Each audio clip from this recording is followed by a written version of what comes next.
Hello, good people. This is your guy, Mr. Educator, Mr. Communicator, Mr. Free Thinker, coming back at you live once again from the Lone Star State with another edition of the Media Mike Speaks. All right, good people, let's try this again. Here we go.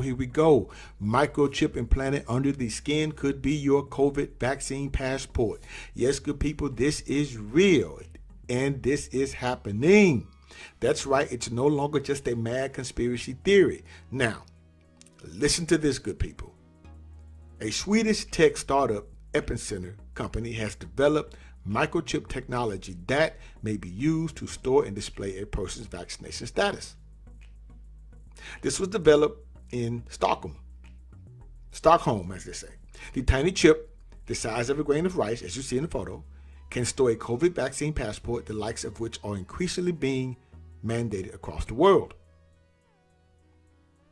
It can be read by a device that uses the same technology used by credit cards and other digital payment systems. Now, the chip can be inserted either in one's arm or between one's thumb and forefinger, with the data readable through the skin. A unique code generates the individual's vaccine passport file on a reader and is distributed to multiple media outlets. Now, the people, these implants, I guess overseas, in euros, $100. But over in America, that's equivalent to $113 a piece, actually. And the distributors describe the tech involved as passive, as it's unable to generate a signal on its own. Though this has not stopped the prospect of COVID chips raising red flags with activists. Well, you see, and we'll get to that part. Now, according to the UK outlet Metro, his chip is already being used by about 6,000 people in Sweden, who also use them to store their financial information, enabling them to buy goods with the swipe of their hand. Now, as you may or may not know, good people, I believe Sweden has moved towards a more cashless system, or all cashless system. Now, here's the kicker. For Christians, the description of the microchip immediately called to the mind Apostle John prophecies in Revelation 13, 15 through 17 verse. Now, let me quote Revelation. These are the Christians upset. I guess they're saying that this is something funny about this. I don't know. I'm just reporting the news. Now, let's look at this. The second beast was given power to give breath to the image of the first beast, so that the image could speak and cause all who refused to worship the image to be killed. It also forced all people, great and small, rich and poor, free and slave, to receive a mark on their right hands or on their foreheads, so that they could not buy or sell unless they had the mark, which is the name of the beast or the number of its name.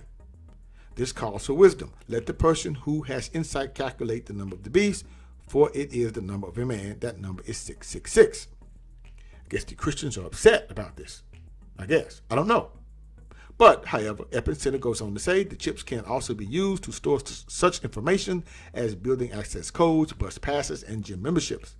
The development comes just as numerous nations around the world are requiring citizens to show proof of COVID vaccination to travel, shop, attend public events, and visit public places.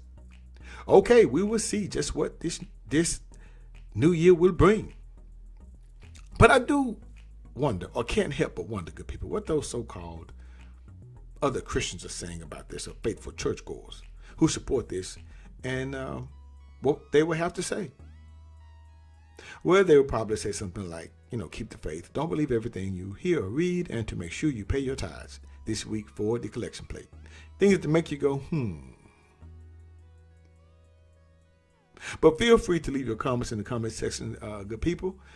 And all I can say is that's it for today. And remember, if you have a bad day, you may want to keep your eyes open to what just may be heading our way. Until next time, this is your guy, Mr. Educator, Mr. Communicator, Mr. Free Thinker. Subscribe, share, and like to keep me rocking on the mic. Have a good night.